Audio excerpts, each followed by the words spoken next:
Hi everyone, welcome to another exciting edition of Words, Images, and Worlds. I am glad to be peering onto the bookshelf of comics creator Vladimir Popov.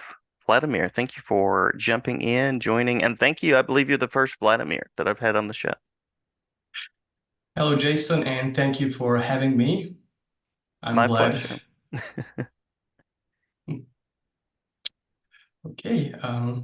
Yeah, so I'll mention a couple of titles that people might know you for, and then we can talk about any that you'd particularly like to explore, as well as your history in comics. So, Where Monsters Lie is one of the first books that might crop up for folks. Starship Down, and then your collaboration with Mark Russell, Dead Box, as well.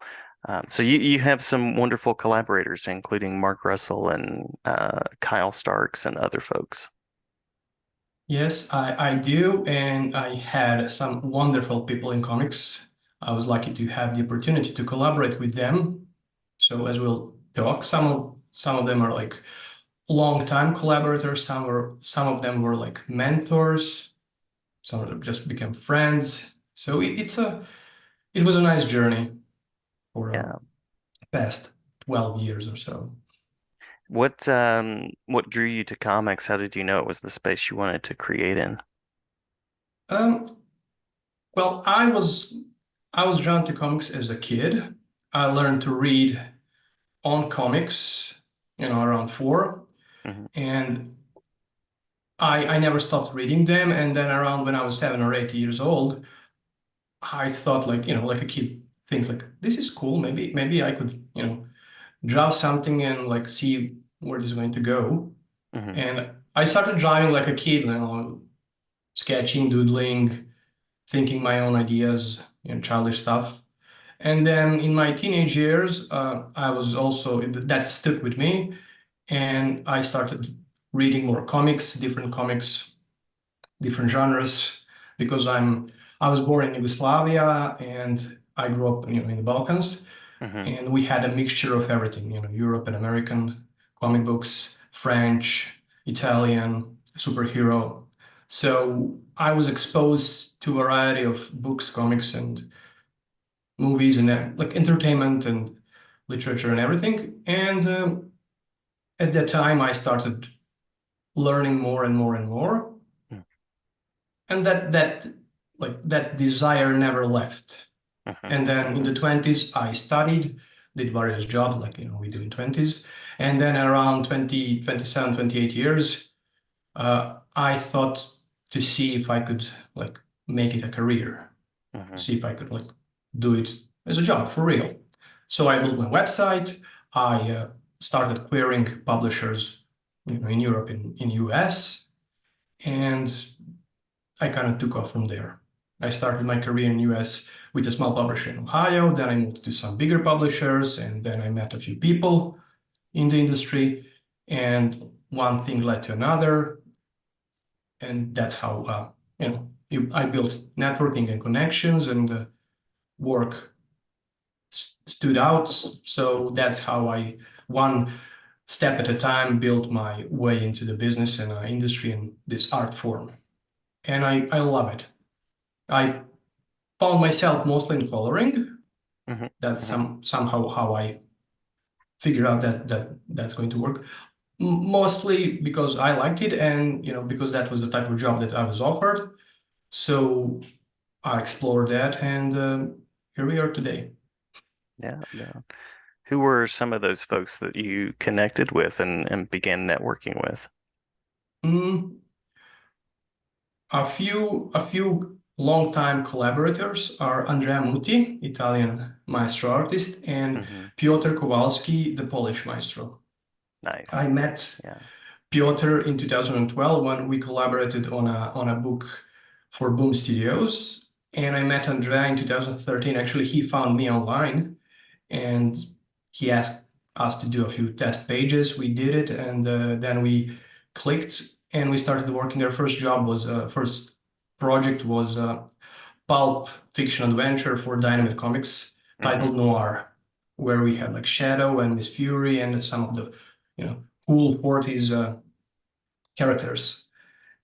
And we had a good chemistry as a team, and we started working together more and more and more. And then like I connected with Piotr back, we started doing more together, and that's how, conventions and projects and one thing led to another. So that's how I got into with them, and that's how we worked on.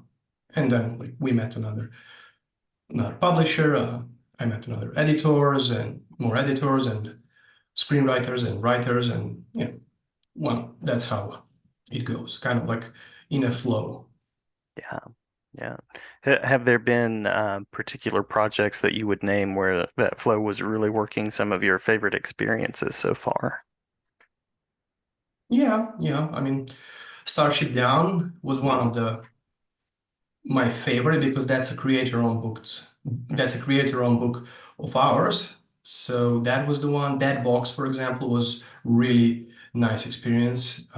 RoboCop, Highlander, Mm, mhm. Hellraiser was a really interesting experience. That was my first big project and first licensed project at the same time. And I had super support from Boom Studios and from the Clive Barker himself. Like, so that was some really nice nice educational and creative experience, actually.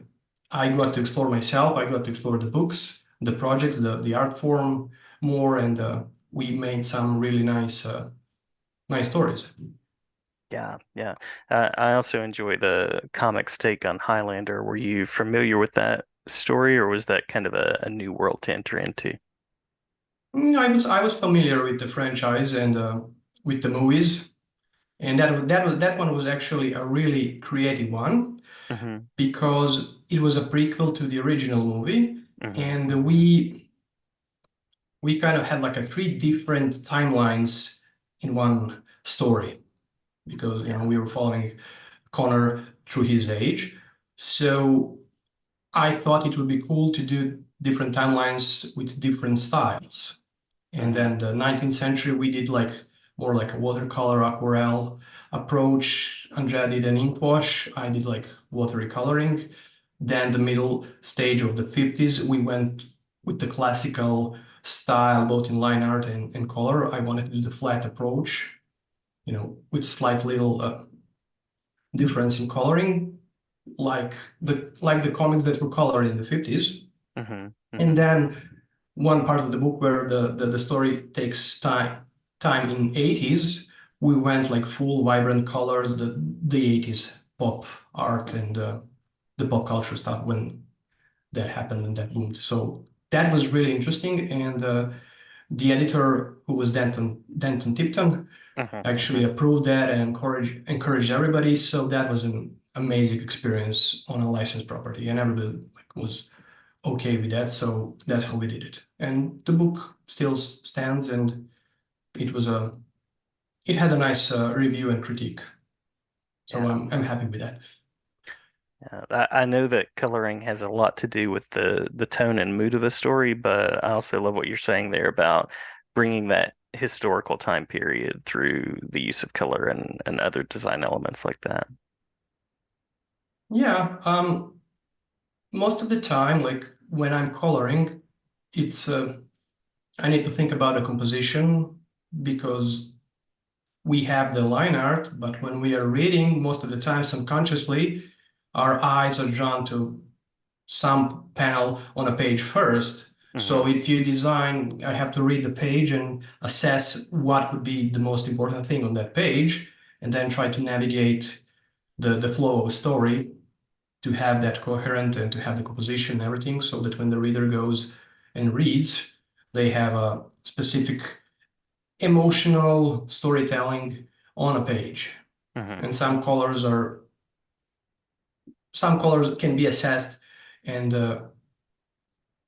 remote can be connected to specific emotions. And that's been there have been many studies on psychology of colors and emotions and colors. So I try to match that and try to enhance the line art with coloring and composition and to make it believable, Hmm.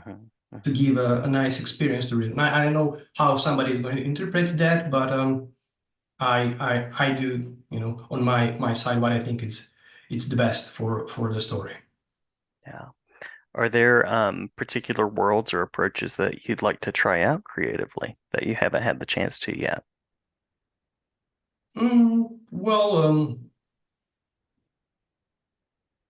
I, I don't know right now. I mean, I had a lot of for the past 12 years, I had a lot of experience, a lot of uh, stories with different genres. Like I did sci-fi, I did drama, I did horror, I did thriller, I did superhero, action, slice of life, and sometimes in horror genre, I did different stories with like subgenres. Hmm. So in a way, I had to play with a different approach to coloring. We have like there are like several different types of coloring. You can do flat coloring, you can do like painting, you can do aquarelle, you can do superhero, you can do cutout. Like there's like a set of styles, and then I try to like combine everything and give my own personal approach to to the color. So in a way, every new project is a new experience, a new challenge because I try to like get out of that comfort zone and Hmm. see how I can like change something to, accompany the story in a unique way Yeah. and Yeah. adapt my style for the story, for the genre, for the characters and the line art as well. So It's a very that's flexible process. yeah, it is like that's but that's also challenging, like, how to approach what's the best way. So it kind of like it takes you, you need to have some knowledge on genres. So it helps. Like also it helps if you know the line art, if you know some rules of drawing and writing, narrative, story arcs, and like storytelling. So I try to accompany all those things into coloring and then to have the nice, unique end result. Nice, nice. Any current work or projects that you can talk about or hint at that you'd like to mention? No, I cannot talk to any new project that I'm working on right now because nothing has been announced yet. But I can talk about some of the previews that we mentioned, like where Monsters Live or Starship Down or Deadbox. Yeah, yeah. But it sounds like there is work on the way. Yes, it is, and there is. Wonderful, I wonderful. can talk about, I can say something about my personal projects that I'm working on Sure. aside. Oh, I'm working on a one big personal project. That's my PhD dissertation on comic books. So that's a big book and a big Yeah. research. So that's exciting. I'm learning. That's a new way of expression.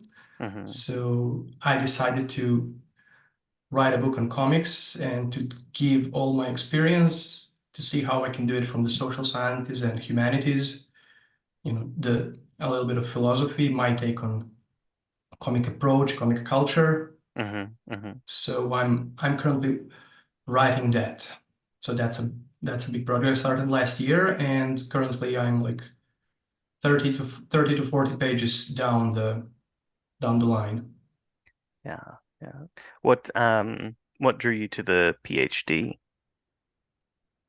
Mm, I was always interested in humanities and theoretical side. Hmm. I was a bit of a nerdy kid.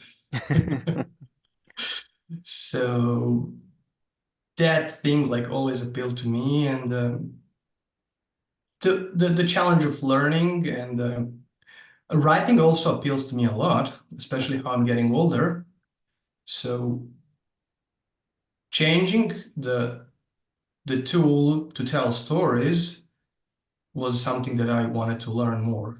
And sometimes some not all stories are fit for comics, in my opinion. Some Hmm. are way better told as a fiction or as a movie or as a video game or in this sense a non-fiction, a textbook.